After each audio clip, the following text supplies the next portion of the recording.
Do you want to know what the fallen are, little one?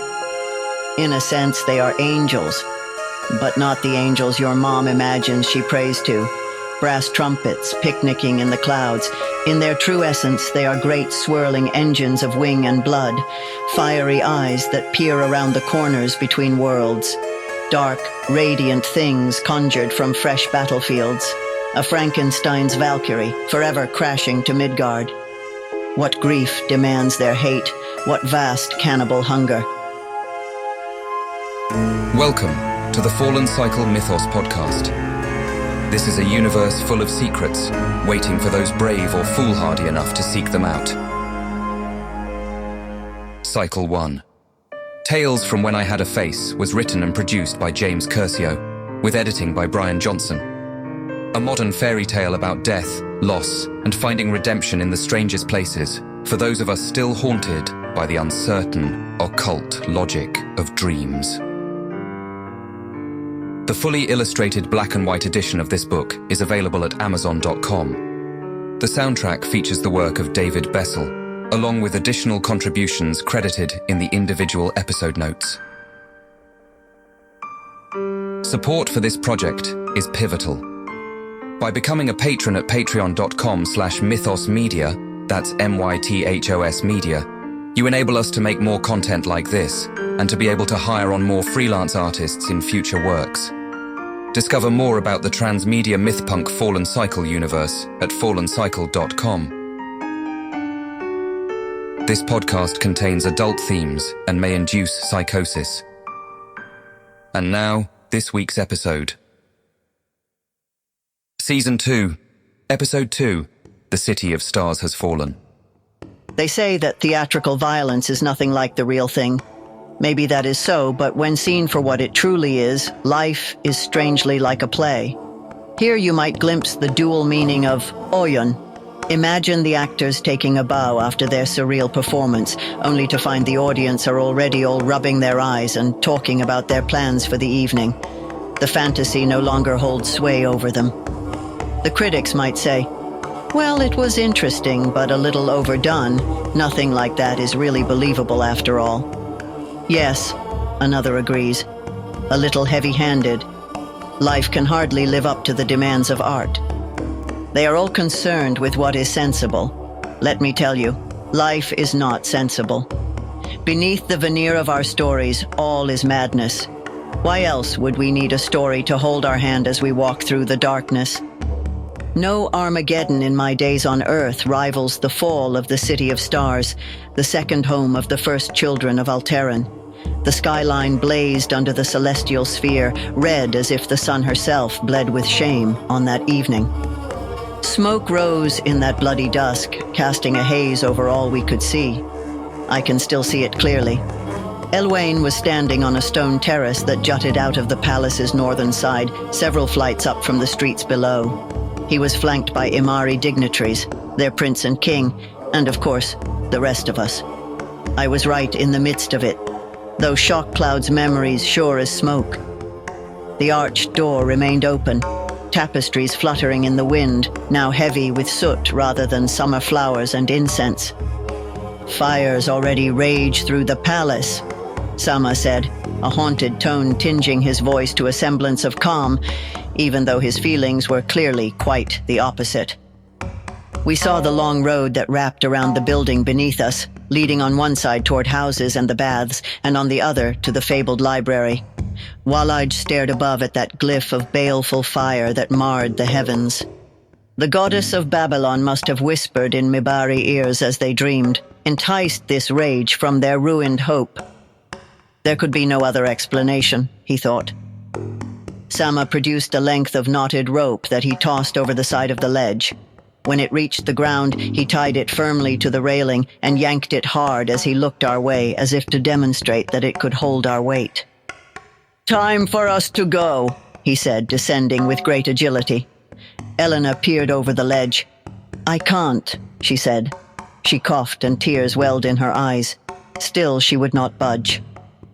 You can, and you will, I said, mustering what little patience I had. She looked down at the road, so far below. I can't, she repeated. The door to the council chamber burst open behind us, and our pursuers, as yet unseen, howled and yipped like a pack of hyenas. Elena grabbed hold of the rope and set her jaw. She hopped off the ledge. With nowhere to go but down, the rest swiftly worked itself out. I climbed down behind Nisa, and after us came Wallage and Eluane and all the rest, nearly a dozen in total. The voices overhead died away, replaced by a louder din from the city beyond the palace. It sounded raucous. Some register of celebration turned bloody-minded. Imari men and women had been forced out of the bathhouses, and they stood in a single line, like a crowd waiting for entry to the opera. Torches, held high, formed a ribbon of flame that slithered through the night and kindled the hurrahs of Mibari onlookers. Indeed, the slaughter took on the air of a carnival, a festival of horror that dispelled the illusions of their daily lives. There, staged on the plaza surrounding a treaty commemoration statue, stood a group of Mibari, reclaiming their warrior pride, they would later say. Between splayed limbs, I caught glimpses of an early autumn harvest's reaping, rendered in russet and peach. A smiling mouth slit agape, bodies young and old. Their blood stained the baths, until these too ran red against the olive tile, and hands and feet bobbed in their waters like misshapen apples. In the lengthening shadows of falling night, we managed to slip down the adjacent street, for the moment unseen. But we couldn't escape the sounds that reached us from beyond the darkness that covered our passage. They reach for me across time, to this very day. Survivors may pay a heavier price than the deceased. The road to the library appeared open to us. Only halfway to the sanctuary of its doors, Al-Wahalan stopped. He squinted into the smoke. What made him stop? There was a form lying in the rubble. What of it? 1,000 more lay in those streets. Maybe some voice deep within him knew his life had already been irrevocably changed, though it hadn't yet carried that gospel to his eyes and ears. "Father, what are you doing?" Sama called out when he noticed he had ceased running. Al-Wahalan took several more halting steps forward. "No, I think it's..." The king's back hunched. As if he'd aged several decades in an instant, his knees began to quake, and the light in his eyes went out forever. A halo of pottery shards encircled his daughter's ruined face. Both legs were snapped and twisted upward toward where her severed arms once sprouted, like roots that break the ground, seeking the sun in lieu of leaves. Sama came up several paces behind and then gasped. A high-pitched wail died in his throat. "Father, no!" was all he could say as he grabbed Al-Wahalan's hand and pulled him back toward the library with an iron grip. Torchlight cut through the gloom behind us. The man who had been king of all Imari shuffled several steps behind as we fled, realizing already that he would never forgive himself for leaving her body to the vultures that would soon descend on their once great house. No sooner had the doors of the library closed than Wallage jammed his spear in place, leaving the Mabari symbol of attainment as final barrier against the unleashed savagery of his own people. I immediately felt lost within the expanse of the seemingly ageless repository around us. The library was truly massive, dwarfing the proportions of any stone building I had before entered. Outside, fire danced and guttered, smoke filled the air, but it hardly seemed to penetrate the tranquility of the main hall. The library had 10 inner halls that connected with this central chamber, whose vast walls were lined with armaria, all meticulously organized by number and title, and now lit in an otherworldly blue and orange. Pools glimmered down below, still lit by floating globes placed on the water's surface just this morning by servants, who must have smiled graciously even as they plotted the murder of their masters. The Imari paid merchants well who would include such luxuries in the holds of their wagons and caravans. Each of the 10 halls was assigned a school that collectively embraced an almost Chatilian curiosity. The halls were used by the scholars for their research and for the many classes they taught, which were free for all Imari. But there were also secret archives, and it was these that Eluane headed for at once. The Imari who'd joined in our flight stood in a loose circle around their king, whose hands were outstretched toward them in desperation. They were leaders of trade guilds, master artisans, teachers, and librarians, men who had tasted the depth of wealth and knowledge. But in an instant, all of that ceased to matter. "My daughter," Eluane said to them, his voice nearly breaking. "My daughter is dead." The others bowed their heads, but one stared back with red-rimmed eyes. "King, all our daughters are dead." The king reached out a hand toward a nearby bookcase as if he were blindly groping in the dark, then drew himself up and wiped away the tears. "You're right. Yes. Let us make a plan. Eluane?" Eluane was already a blur of motion, moving from one shelf to the next, selecting which of the few texts he could fit in his pack. "Hurry.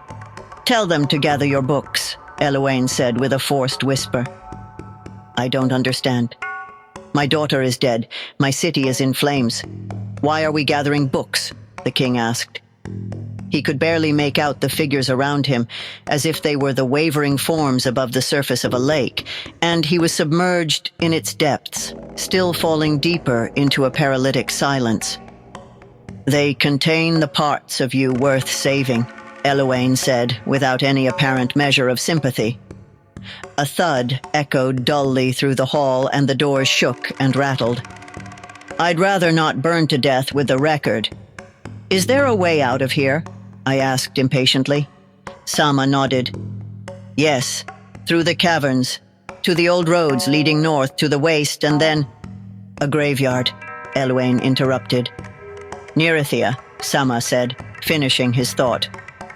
Eluane stopped searching the shelves for a moment and looked back at him. "I bore the chronicles to this very library for safekeeping after our city fell. Now we must add it to the pile, which we will carry beyond the divide." "North? But you brought them south to keep safe from—" Sama began. Eluane cut him off again. "There isn't time to explain. Please, help." Sama looked to his father for guidance. Eluane nodded his head heavily. "We will do as you say." The group then set about gathering up what they could.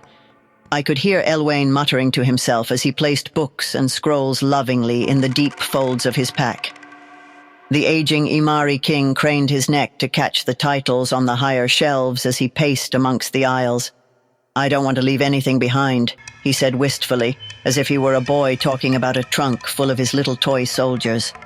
There was a crash and a quick pulse of light as an incendiary bottle landed in the center of the room. The floor was inlaid with quartz, so it did not burn long, but the message was clear. Our time was up. "Aha! Here it is," Eluane proclaimed, lovingly wrapping a black-bound book in cloth and folding it into his robes as if to absorb its contents bodily. Soon more bottled fire rained through the windows. Eluane led us in a gallop back into the forgotten areas of the library as the very foundations shook around us through vault, crypt, catacombs, and tunnels beneath, which had been carved by the patient tongue of the Nadia's waters. Leaves scratched against Gran's window, and there was the light patter of rain. She looked toward the street outside, but her eyes were unfocused.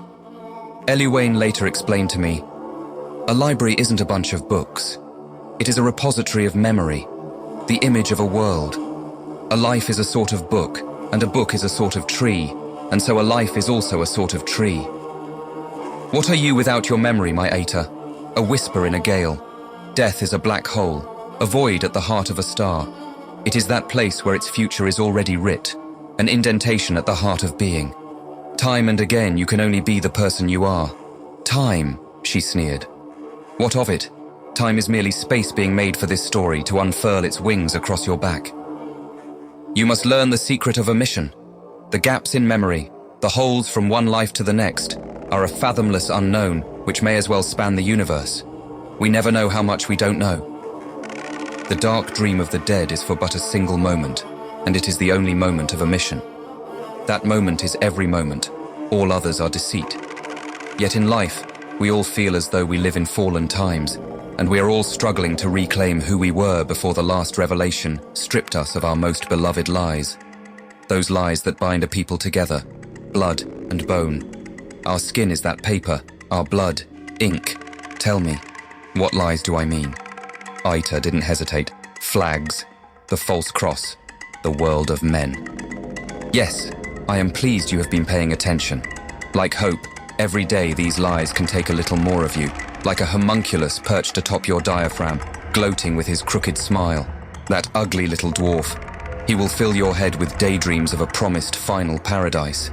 I will tell you no such lies, for there is no escape from what lies before you. Let's begin. She paused and picked up a weathered book, gazing at the matte grey skull on the black cover. Above our heads in Ashenti, tiles and statues lovingly fashioned by generations of artisans were being smashed. The great eye of the observatory that once contemplated the stars was put out. Books and scrolls containing the knowledge of an age were shredded, and fed the fires that all but consumed the memory of this people who had nearly unified the South by trade rather than force, those who once wandered from Orman. We fled through the caves with the pittance we could carry from the library's storerooms, bearing packs of rescued texts on our backs, the few remaindered candles that might keep the 500-year-old fire of Imari culture alight. The passageways were frequently interrupted by pools of water that we had to step over, and some gave off a thick steam, heavy with a fragrant scent I did not recognize. In the depths, there was only the catatonic silence of a sepulchre and the drip, drip, drip of water. People might forever wonder at what secret hate the Mibari must have long nurtured, now transferred by a ritual of violence upon the Imari bones lying in those abandoned streets, never to find a proper burial. It was as if the perpetrators later looked upon what they had done and couldn't bear the sight. They would slink back to the lands they had once known without even attempting to claim or fortify the once fabled jewel of the desert. So we like to tell ourselves, always would Alwahalan live in the shadow of its memory.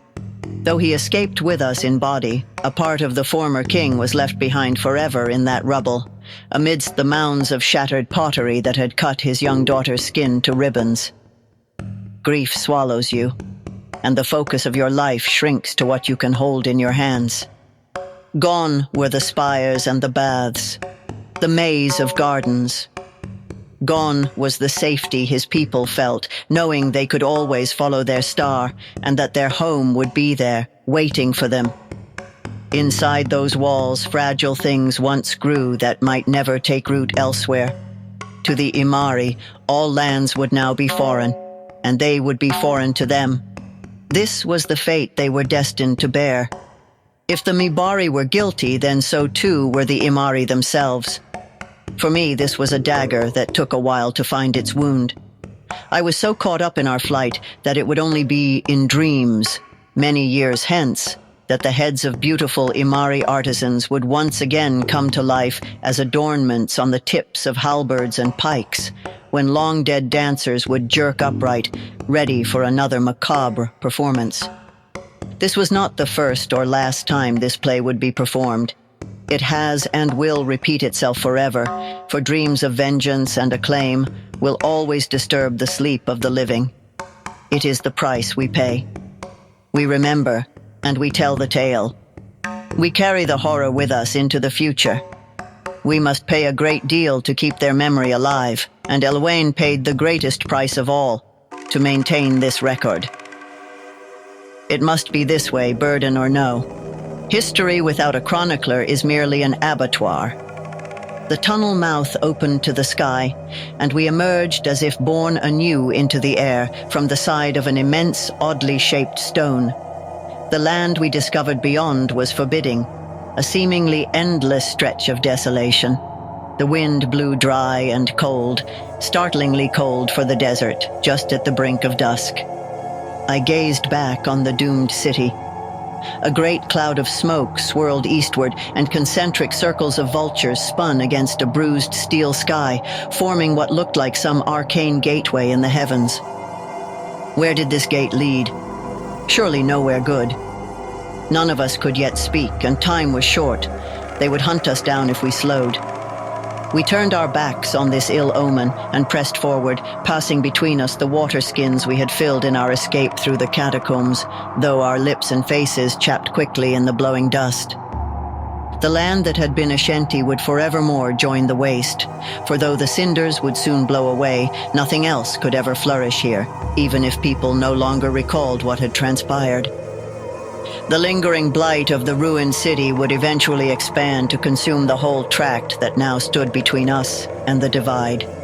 The sun began to sink beyond the Duralian mountains, and they turned a deep lavender before passing from view entirely. Everything else was some shade of gray. All of us were by this time coated in that desert's fine dust, like bone ground to chalk. The wind whipped my clothes all around me, and my tongue stung of salt. There was no sign of pursuit, but I felt exposed all the same. We were a tired band that could be spotted easily from the sky with a hunting hawk or tracked on foot. "I can't find the waystones," Eluane said, scowling and gesturing to the gray expanse around us. "Markers once left for Imari traders to find their way to Nirathea." "They must have been covered over," I said. He nodded absently and squinted at the sky, repeating, "I can't find them," as if it was unthinkable that he might lose his way. Al-Wahalan stumbled a moment later, and his son grabbed his arm. "We must rest here," Sama said to Eluane, a pleading note in his voice. However, Eluane continued as if he hadn't heard a thing. Sama tried to steady his father, but a sob shook the former king, and he crumpled to the ground. They sat together, clutching hands, their fingers interlaced. Eluane finally stopped and turned, saying nothing. It was too hard to watch. I paced wordlessly while Walaj knelt and began rolling out the tent pack. The other Imari huddled close together, wrapped in what fabrics they chanced to have about them. They shivered and waited, their faces blank, their eyes empty. Eluane stared up at the gently gathering stillness of night, and Nisa with him, but he gave no sign. Who could read these Feyan? They went about as humans, but wearing our skins in the way a man might don a uniform to become a soldier. The stars now peeked down from above. As the air grew colder, they grew razor-sharp, pinpricks in the flesh of night. It was wholly silent, save the crackling fire and howling wind. Eluane took out a smaller book, and he produced a black quill. One of the ravens perched on his shoulder as he wrote by the light of the camel-dung fire's few red embers. "To whom do you write when you scribble at all hours?" I asked him softly. This was hardly the first time I'd seen him write in that book. I was lying on the single blanket I had taken from the safe house. Already it was full of holes and caked with dust from life on the run. He looked over at me. "It is writ for no one," he said. I nodded, though that seemed a strange way of putting it. "Eventually everything returns to nothing, but first it comes to me. I hear their voices even now," he said, turning to look at the raven. "I will hear them forever." "Forever?" The raven seemed to croak back at him. "Forever?" Eluane bowed his head, and the raven ruffled its feathers. He said, "I'm sorry. I'm tired." I reached a hand toward him hesitantly. He peered at it as if he didn't know what a hand was, but then took hold of it and squeezed my fingers once before letting go. We both looked back to the struggling fire, coughing smoke into the night air. "Let's sleep," he said. My heart brimmed with his bittersweet sadness, and our eyes met, and in that moment I could tell he was stirred by my sentiment. Then, much to my surprise, he took hold of my hand again and led me toward the darkness that huddled outside the halo of our single light, and I was not so hesitant then. That's all for this week's episode.